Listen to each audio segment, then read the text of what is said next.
Like the sound of selling a digital product but don't like the sound of building a landing page and advertising? Then Kindle publishing might be for you. Or how about creating your own mobile app? The Kindle, of course, is a gadget from Amazon that allows people to download EPUB format books and then read them on the go. It uses an e ink display to minimize eye strain and has a permanent free connection to Amazon. The great news is that anyone can create a book and start selling it on Kindle. And even better news is that you can do this simply by taking your PDF or Word doc and uploading it. It costs nothing and it requires absolutely no technical skill. What Kindle provides, though, is a platform for selling your products and a way to reach a massive captive audience.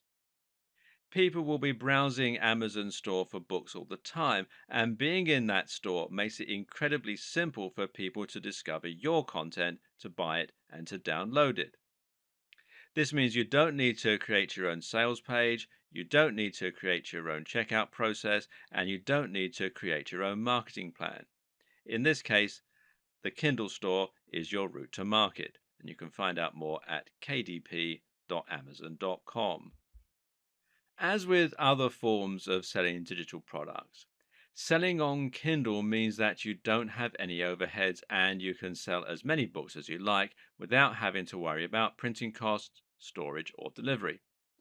That means it's another great set and forget form of business. But of course, you do need to invest a little time and or money up front in order to create the book in the first place.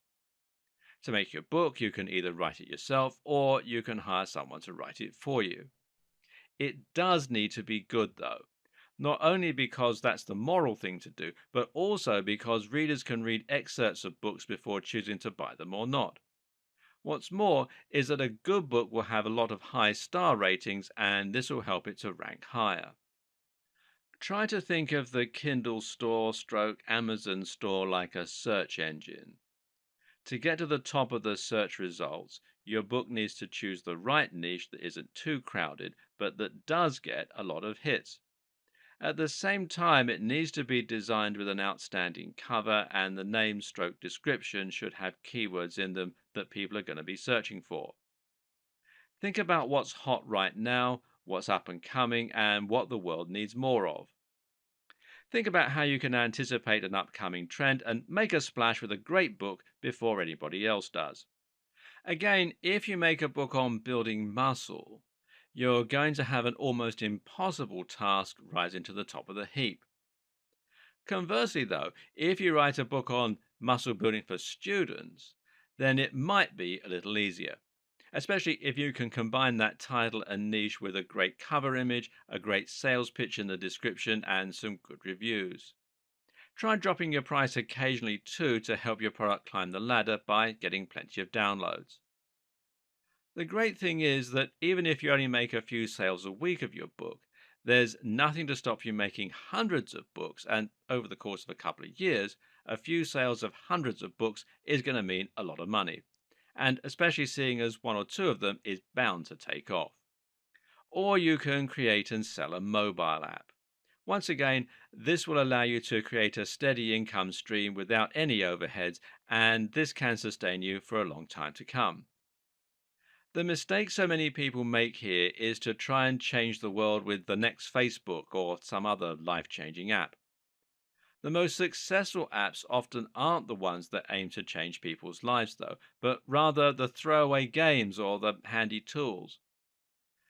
Again, it's about knowing what people want right now and what people will search for. Try and make an app that has a social element or that requires involvement of third parties or that is highly technical, and you've given yourself an almost impossible uphill struggle. But if you try and make an app that is simple to make and has a single purpose, you'll be able to do it in a few weeks and start making a small amount of income. Use the fail fast approach. Now, that means building things quickly to see if they're profitable rather than spending months and years on a project that might never take off. Of course, there are plenty of tools that can help you with the code, or you can hire someone to do the coding for you.